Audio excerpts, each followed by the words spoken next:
I'm Mike Sibley, partner and leader of the manufacturing team at James Moore. I'm joined by Kevin Golden, also one of my partners and a member of our manufacturing team.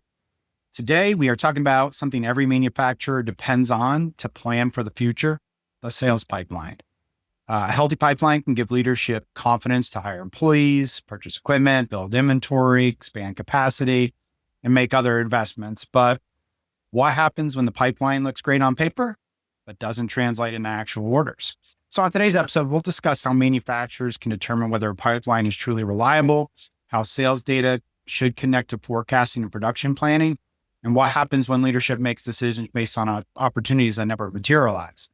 The other thing that we're going to talk about is how having a pipeline that is predictable and something that is based on history and with data actually can make your business more valuable to a potential buyer. So we're going to throw some of that in there and why it's so important. So there's a lot of aspects to a healthy pipeline that's very, very important. But value is also one. And Kevin and I over the years have always talked about value as being very important to the discussions that we have here. Now, we have other episodes of More on Manufacturing where we've actually talked about sales processes, and we've had guests on and setting up sales systems. And I'm a big believer in sales systems. So I would encourage you to go check out some of those episodes on building a sales system. And that will actually help you build the pipeline and build the team to build those pipelines and to bring in more sales. This one, we're talking more generally about how to make the pipeline more valuable, how to understand it, and how to use it in the predictive side of things. So Kevin, as always, glad to be having a conversation again, but let's start with kind of the very basic question. Let's talk about what the sales pipeline is and how you know whether you actually have a healthy sales pipeline. Right. Yeah. Okay. So we're talking about our pipeline. We're talking about opportunities, right? Future opportunities that preferably you probably got some way, in, or that you're actively working. Maybe you know somebody that knows somebody, some way along the line. You've identified this as maybe an opportunity or some company or customer that you'd like to be in front of, right? Maybe it's your ideal profile, so forth. But let's talk about a few things that what it's not, right? First of all, it's not, I think, not just an ideal of what it could be. So for example, maybe you've got a very large pipeline, right? And it looks great. Like you look at the numbers, oh my gosh, look at these opportunities. We have, millions of dollars of opportunities.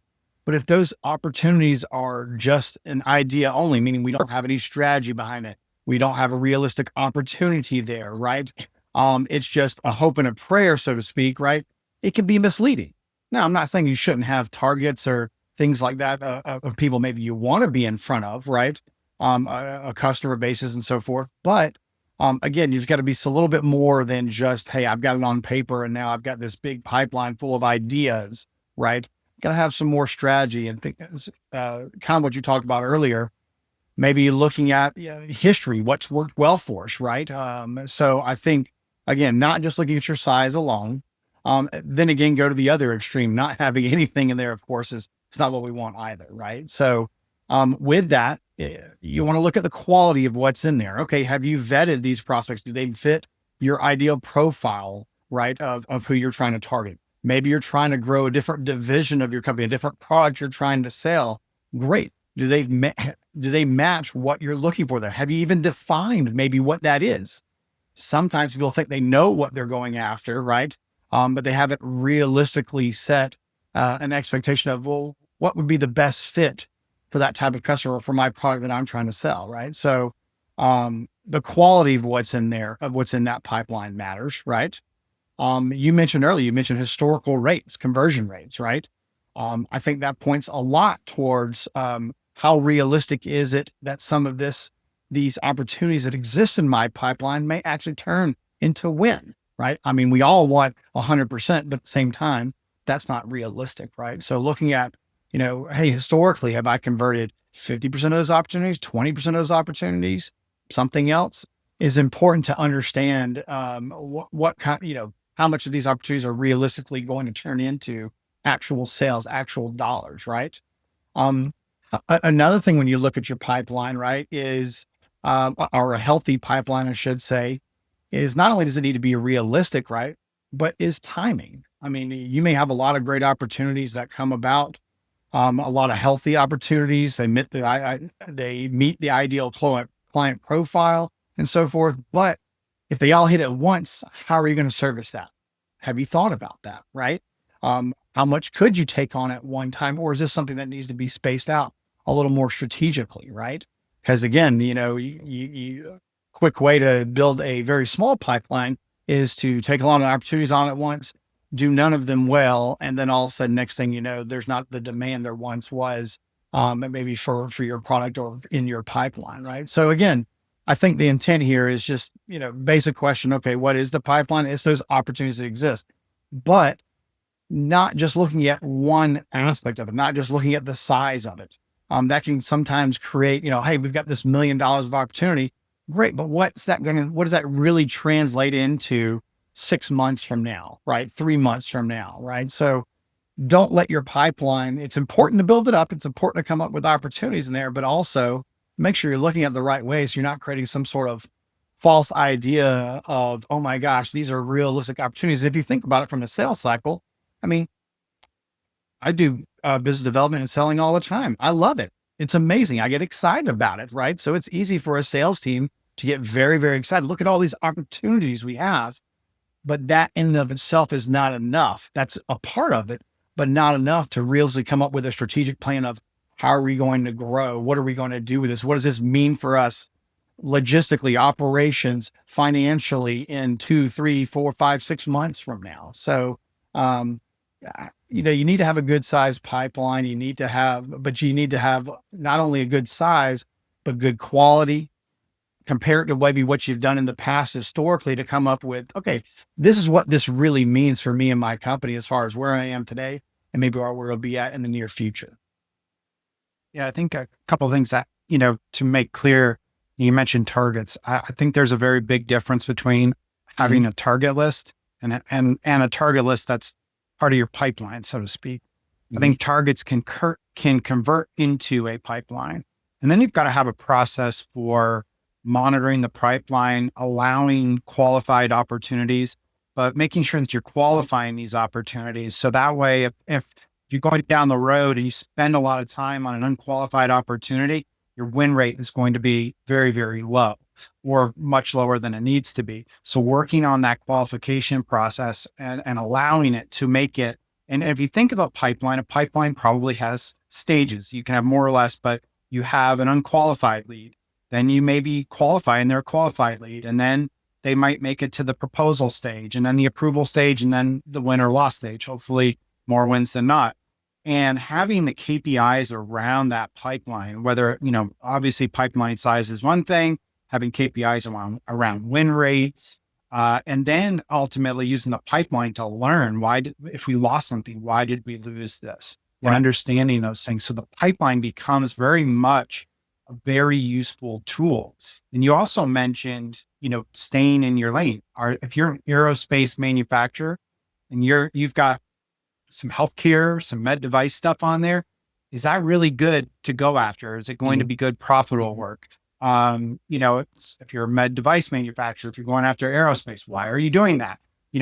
What is your lane where you should be? So that gets us in, that starts creating a pipeline that we're managing it. But let's look at a couple other things. What are some of the things that are warning signs or problems that your pipeline is not very healthy? If we look at it and we see opportunities that are just hanging out there for a really, really long time, did we properly qualify that to begin with? Do they really have a need? Do they really have a pain, or did we just throw something on there to increase the size of our pipeline? Expected close dates get continually pushed. Sales people that assign overly optimistic probabilities. If you've got a salesperson who's like, yeah, I'm 90%, 90%, 90%, but their win rate is like 30, something's going wrong there in that process. And if you've got your salespeople telling you, oh, we're 90%, but our win rate is really low, and you're building up productive capacity for that, that's a problem. So, and I think that's the piece is the pipeline is the starting point for understanding what our future is going to look like. And so if we've got these warning signs on there, then, we may be trying to build forecasts or try to build production capacity that isn't translating into our revenue that we want to, that we need it to be. And so we really got to spend some time challenging the sales team on that, really looking at those KPIs and making sure we have the system. And I go back to the systems around making sure that pipeline is flowing properly. How are we building it? And again, I would encourage you to go back to the idea of looking at some of our other more manufacturing components. But Kevin, Kyle, let's talk about how a solid sales pipeline builds into our forecast. Yeah. And real quick before we move on to that, I just want one of the things I was thinking about while you're saying that is, okay, hey, we've got these KPIs, like you said. Hey, maybe the sales team says, hey, we had a 9% rate, but really it's more like a 30% win rate there, right? Is you've got to have some transparency around those metrics. We've talked about this time and time again, whether it's through operations or whatnot. Your foundation is your data and making sure it's good. Same thing goes with your pipeline, right? Whether it's some sort of CRM or other way that we're constantly updating the good, the bad, the ugly, everything about our actual prospects on our actual pipeline. Why did we win? What meetings did we have? Frequently did we meet with them, or talk with them? What did we talk with them about? Right. All those things I think that you're updating for, if they're being updated properly, great. Those KPIs are going to reflect, again, whether it's the good or the bad, it's going to reflect that. And then that's something to learn from, whether it's missed opportunities or it's wins, right? And well, how did we win that, right? But if we don't, well, then again, you may be working on data that's just not, completely accurate between what maybe your team's telling you and what the real truth is. Yeah. And I think, as I'm sitting here thinking about, when you start talking about the different teams and you're going to talk about forecasting here in a minute. Yeah. The sales pipeline is a document that actually speaks to all of the leaders in the organization. Mm-hmm. And I've had a client recently where I'm working on helping build the management team out and build. And there's two pieces that I'm starting with in terms of the communication, but the sales pipeline is really, really critical to all the various steps along the way: inventory, capacity planning, all the way to finance forecasting and labor development. And I know you're going to get into it, but it's a document. It's one of the most important pieces for the entire organization to understand what is coming down the pike. And so going back to the healthy parts and the unhealthy parts, having those pieces understood is a communication to the entire team.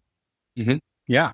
So you mentioned kind of looking forward, okay, now to our forecast and so forth, right? I mean, just think of the ripple effect of this for a second. Okay, that pipeline that says we have, oh my gosh, we got a lot of work coming and so forth. So now you say, great, what do I need? Well, I'm going to need inventory for that. So you start working through your supply chain and so forth, making sure you're having things lined up appropriately so we can have materials as we need them, right? And in time to make sure we can deliver on these promises. 2, you start adding labor, right?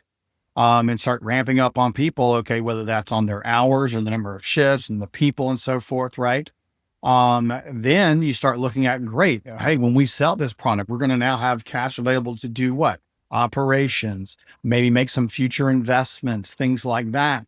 And especially if we grow, now we're thinking even further down the line, maybe, a year out, 6 months to a year out, should we start increasing capacity somewhere, right? And start building that so we can slowly grow into being able to take on more and more.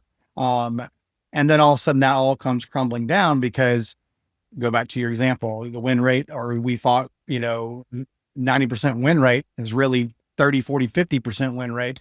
And half of this work that you thought was going to come down the line isn't even coming, right? So now you've got way too much inventory sitting on hand.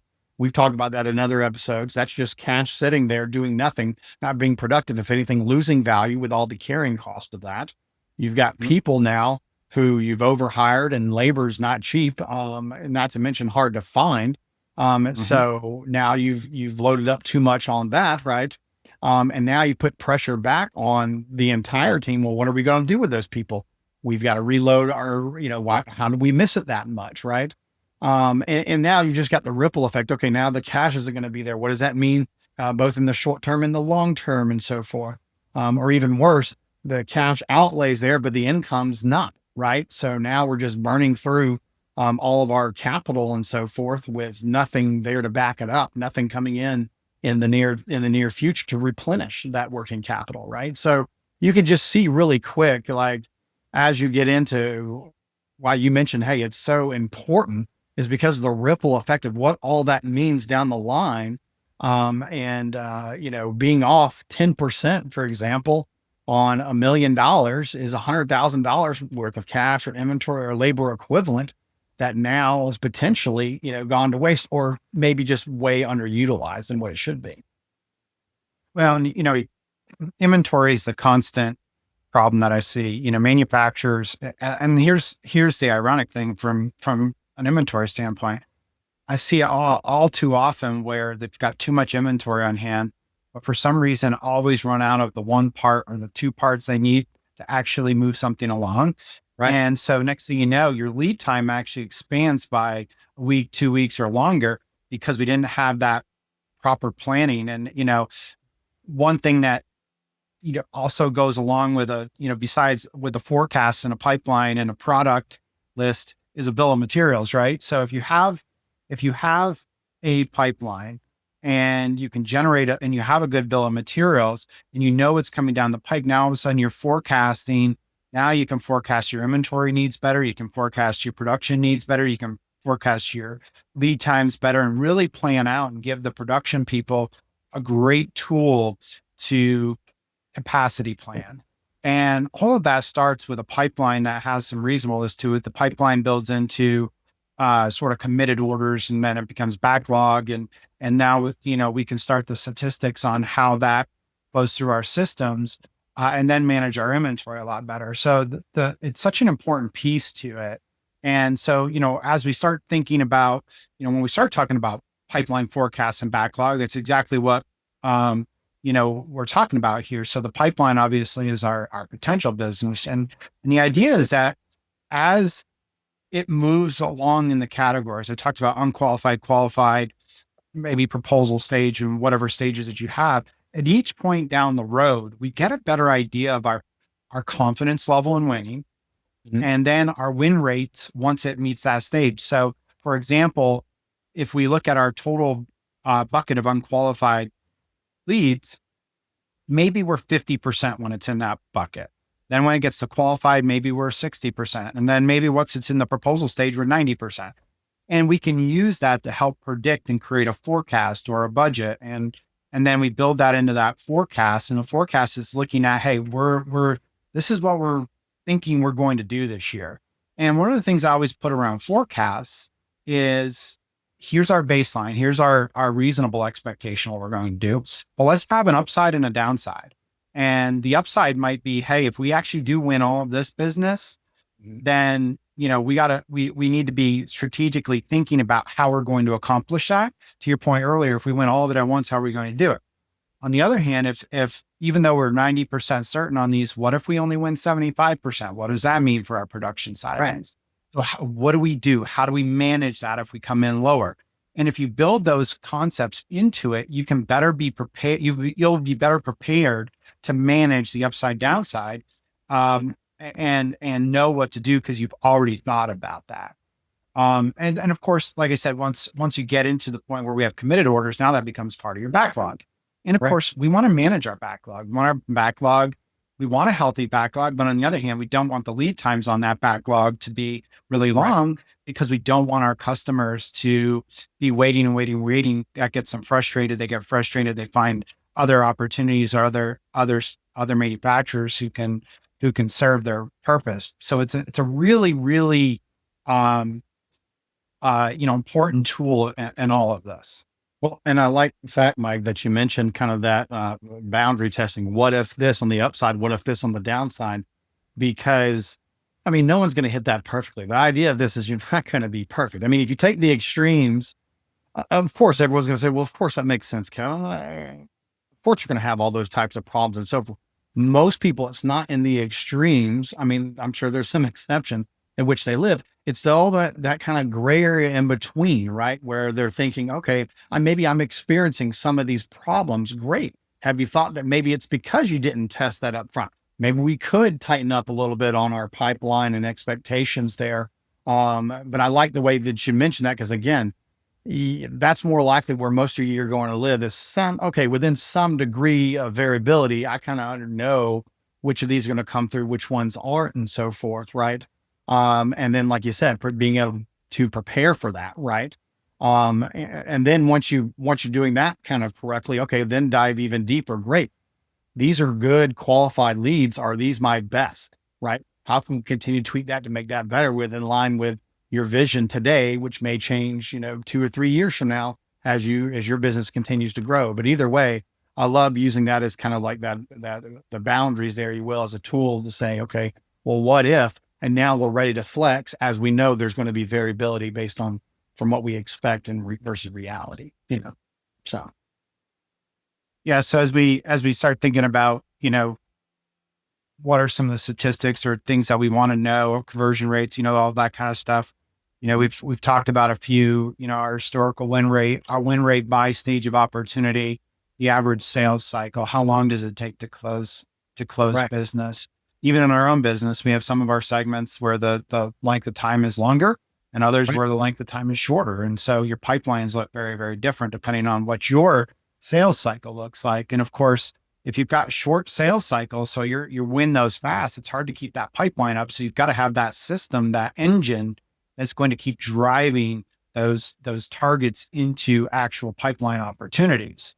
Right. The other thing is, as we look at it, is do we have a customer concentration? Do we have a concentration in terms of maybe a certain type of product versus a whole product list? Putting on their expected close dates. So if your customers are telling you, hey, it's August, we're not expecting to close until, November, that's important information to have on there. Your average deal size, new versus existing customers. Are we bringing in new logos or are we bringing in existing customers? There's a lot of that process. One of the most important things you can do is look at your current customer list and say, have we built the relationship as well as we should have? Can we expand our share of whatever that customer's buying from us rather than from others, and continue to expand within that customer because you already have a relationship with them. Yeah. Hopefully you've got a very solid relationship with them. And then of course the new logos coming in allow you to continue to expand that. And it's almost two different strategies. In some ways, you've got somebody working on or people working on maybe new logos and some people working on new customers. And maybe there's a little bit of crossover there on those things. And of course, how the opportunities came about. And I mentioned, if we lose an opportunity, why did we lose it? Was it a price issue? Was it we didn't understand what their actual pain was? Did we not really have the product that they needed? Is there a product out there that we could be making that we're not, that could be within our wheelhouse? So there's a lot to think about, as we start thinking about more data within the sales pipeline. Yeah. And I think a lot of what you mentioned there, Mike, was around understanding that data, then helps you be more strategic in nature, right? I mean, go to any of those that you just mentioned, right? Hey, the new versus existing customer. I love that one because like you said, you've already got a relationship. It's a lot easier to grow a current client than creating a whole new relationship and having to quote unquote prove yourself over and over. You've already done that. That's why they're with you, right? And so being able to grow them and turn them in even to an even better customer is usually a lot easier than bringing on a brand new company, right? Also, hey, maybe where does my sales team, where are they just nailing it and hitting out of the park, right? Maybe those are areas, hey, do those line up with areas of products that, maybe have a better margin, right? That we can turn around quickly. That's kind of in our wheelhouse. Great. Where are those opportunities coming from? We should hang out there more. We should talk to those people more to make sure we're filling those with our pipeline because those may be our bread and butter, right? So, and you could go on, but I think it just helps you strategize a lot better and put a better understanding between, hey, now sales and our sales team and our production folks are kind of with oversight of leadership coming to some of these conclusions on here's what we should be making. Here's who we should be selling it to. Here's, how we should be selling it, getting to that close or that stage where we're a lot more likely to convert, to make you more successful, to make that pipeline and so forth a little bit more predictable. Because then you've done that over and over again. So again, I think a lot of that understanding those different metrics and conversions and all those numbers behind it, of your pipeline, is helping you strategize better, both now as well as, maybe in the future where you want to grow. And so definitely very helpful if you have all that data and if you're regularly paying attention to it and updating it properly. I mentioned earlier that, this document, this information can be important across the organization. And when you start thinking about, the opportunities on the pipeline, and it's important that, where can, finance be important to it? Well, finance can be important to it in terms of the forecasting or the costing side of things and pricing. And, we have some manufacturers who have thousands of customers and others who have dozens of customers, depending on what it is that they're doing. And so sometimes it's hard to really understand and data mine all that and make sure that we've got a really good set of profitable customers. But as we go, and some manufacturers allow, their sales team to use discounting in their pricing concepts. Now, as we go, we may want to look at that and make sure we understand our margins and make sure that we're getting back to our pipeline and saying, okay, these pricing objectives are where we need to be. And so, as we look at that, perhaps we have a really large opportunity. And, I think this is where talking to the management team, to the CEO, to finance, and saying, okay, this is a huge opportunity. With this kind of volume, we're willing to take some pricing concessions to win this because, the amount of overhead absorption or whatever the case might be, but the volume is so great versus allowing the same discount to happen to a customer's got very low volume. They're not repeatable. They come, they go, they come, they go. Is it worth even having that business? If we're going to have it, it should be, perhaps a higher margin because it's lower volume. So we need to look at all of those things and say, what makes sense and what doesn't make sense? The other thing is, if you've got an array of products and, what are the products that we want to sell the most of? Which ones are our higher margin ones? Which ones are our high volume? Which one, I've seen companies who, have high volume items that they make no money on, only to be offset, fortunately, because they've got a low item product that has a low volume product that just has a ton of margin on it. Do you understand those margins and understand what's going on? And, and you can use the pipeline as a way to say, okay, this is all the price that we can get, and we're not really making good margins. So you got a couple options. Either we shouldn't be selling this thing, or we got to go do some continuous improvement on how to make these margins better. And so now you can use the data from your sales your sales pipeline, your salespeople, and what you've done historically to really try to improve the operations of your business and improve your maybe your margins on some things. So when we start getting into, what's good revenue, what's bad revenue, what's problematic, we can take a look at all of these different factors in this pipeline data combined with our historical sales data, with our costing data, is something that now we can really use to help make some decisions. Yeah.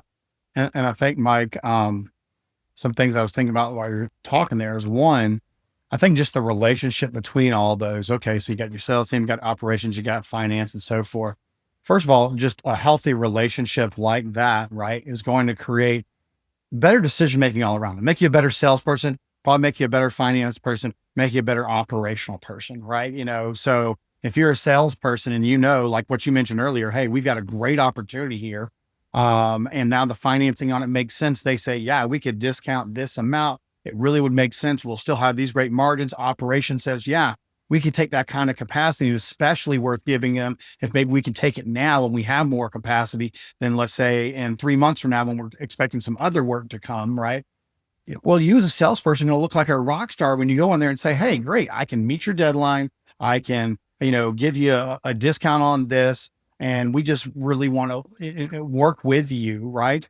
You're going to look like a rock star in that when you bring that client on, because you've gotten all those teams in sync with one another. We're all making good assumptions. Or the other end of, hey, we don't want this because of X, Y, or Z, any of those factors, right? So again, I think overall it's just making healthier relationships internally, but you're all in sync, right? And that's overall in each department going to build value, which then builds value of the company, as a whole. I think also, going back to, hey, you mentioned on it, hey, we may have a lot of, great high volume opportunities, but maybe the margins just aren't that great, or vice versa. So you could have like a great pipeline, full of great opportunities that are realistic. We can actually hit these. These are products we make. These are legitimate conversations we're having, the conversions at the right rate and all that. But maybe just financially, it just doesn't make a whole lot of sense, right? And so because maybe it carries those lower margins, right, and so forth. So again, it's getting to the idea that not any one aspect of this, whether it's in sales, whether it's in your pipeline, all the data there, whether it's in your operations or in finance, no one of those tells the whole story. It's all together. And we speak about that a lot on this show, is connecting all aspects of your company, financial and non-financial, together to help make those better decisions. So when hey, my pipeline looks like X, yeah, this is what it actually means for us operationally, financially, and what we should see hit the bottom line, which then turns into, hey, how does that help us accomplish our goals? How does that help us grow? How does that help us take care of our people? What benefits we can offer? What more jobs that we can potentially create, investments we can make in the future in ourselves, in our company. So again, it's kind of tying all that together into one to make better decisions in a better company. Yeah, I think, at the beginning, I somewhat led with the idea that, okay, the sales pipeline can help make your business more valuable. And how is that? And so, I think as we start coming to a, close here on this, it's a good time to bring all of that together. Yeah. But with an added piece. So when we talk about it can make your business more valuable, well, it can in terms of you are better forecasting, you're better planning, you're hopefully able to manage your margins better, your production volume, the labor needs, your inventory needs, all that should relate to margins. Better margins relate to a better EBITDA. Better EBITDA usually leads to a more a higher value on the business. But when a buyer comes in, if somebody was to come in and buy your business, they are absolutely looking at your historicals and how you've done and how you've grown and how your margins are. They're also thinking about the future. One of the things that happens in every single due diligence that we go through is, hey, I want to know what your budget or your forecast looks like. And if you have one for the next 3 years, that's great. Well, what happens if I give them a forecast? Is it believable? If I give them a 3 year, is it believable? Now, if I can go and I can say, here's my pipeline.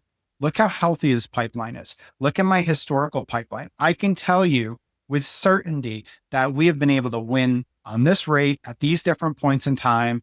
And,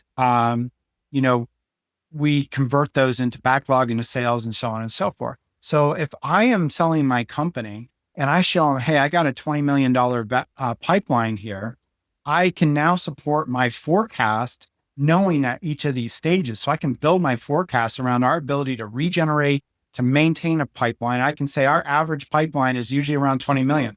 And I can tell you based on that, that means we're going to have sales of this and this and this and this. And so when a buyer comes in, now they have confidence in your future. They're buying into your business. You're hopefully commanding a little heavier multiple on that. Right. And so, and then you can even show them the makeup of your pipeline. And that pipeline, maybe it's all related to higher margin stuff. Again, it supports your ability to produce those margins. So a good solid pipeline, well managed, leads to a stronger confidence level in what you can produce in the future. So they're paying on the past, but they're buying for the future, and giving them that pipeline and giving them that confidence helps a deal get done, because they're going to be you're going to gain leverage in that process. Yeah. and think about it this way. Well, okay, well, what does that mean for me today? Well, any of those things that might you just discussed, and if someone can't explain, oh, what is my historical conversion rate? Something as simple as that. Great. You now know where you need to go back and start having conversations. What you need, maybe it's data you need to start tracking. Maybe it's regular conversations between the sales, operations, and finance teams to have discussions about what the pipeline looks like, the quality of it, and what the ripple effect of that is, right? When there are variances, hey, we thought this was going to be a definite win. It wasn't. Well, why? Even though maybe we're at a 70% win rate when it hits this stage, this one wasn't. It's one of those 30%. Why not? Right? So that kind of tells you any of those areas that you couldn't explain. This is a great approach. If you couldn't explain that to a third party who's in the knowledge about a manufacturing company and how they should run, great. That's probably some areas and some shortcomings where we could shore up a little bit and make a little bit stronger. So when that day comes and we do have to explain it to a bank, a potential buyer, maybe it's just the next level of leadership and trying to bring them up along to help the company take it to the next generation. Then those are areas that are going to provide a lot of clarity, a lot of comfort that yes, I can predict that. I can carry that off in the future. And like you said, then demand a higher value. Right. Well, hopefully this makes sense to everybody. I think there's some intuitive pieces and sometimes not so intuitive pieces. And I know some companies even struggle to even put a pipeline together. So I think, listening to this and listening to some of our other videos on building the sales system and putting it all together is a way that can help grow and make your business more valuable. So as always, appreciate your time listening to this. Reach out with comments or questions to Kevin or I, and certainly if there's ever ideas for future episodes, we'd love to hear them. Thanks again. To learn more about James Moore & Company's manufacturing services, go to jmco.com. And don't forget to subscribe to our More on Manufacturing series to receive updates when new videos and podcasts are released. If you'd like to be a guest, or if there's a topic you'd like to see covered on a future episode, contact us on our website. You can also follow us on social media for more news as the landscape on manufacturing continues to rapidly evolve.